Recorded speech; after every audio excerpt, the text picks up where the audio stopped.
আসসালামু আলাইকুম। আজ আমরা একটি অত্যন্ত গুরুত্বপূর্ণ বিষয় নিয়ে আলোচনা করব, সত্যবাদিতা ও সততা।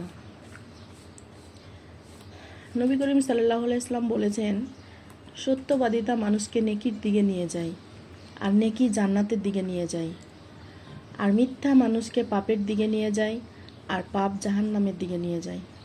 সহিহ বুখারী ও মুসলিম।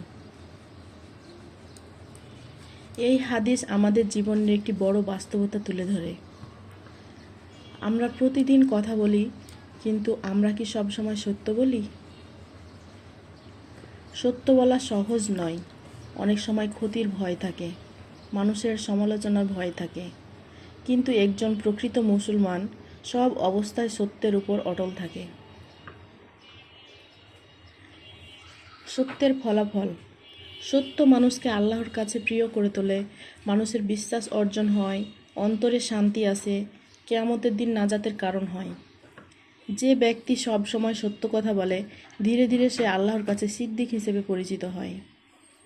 আর মিথ্যার ক্ষতি: মিথ্যা মানুষের চরিত্র নষ্ট করে, মানুষ তাকে বিশ্বাস করে না, আল্লাহর কাছে সে অপছন্দনীয় হয়ে যায়, শেষ পর্যন্ত জাহান্নামের দিকে নিয়ে যায়।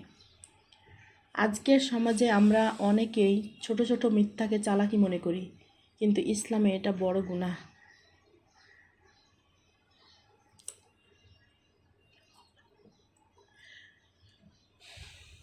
প্রিয় ভাই ও বোনেরা, আমরা যদি সত্যবাদী হতে চাই তাহলে কিছু বিষয় মেনে চলতে হবে।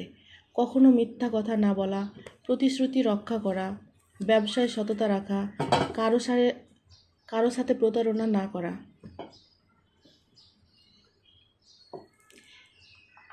এইভাবে সত্য মানুষকে সব খারাপ কাজ থেকে দূরে রাখে।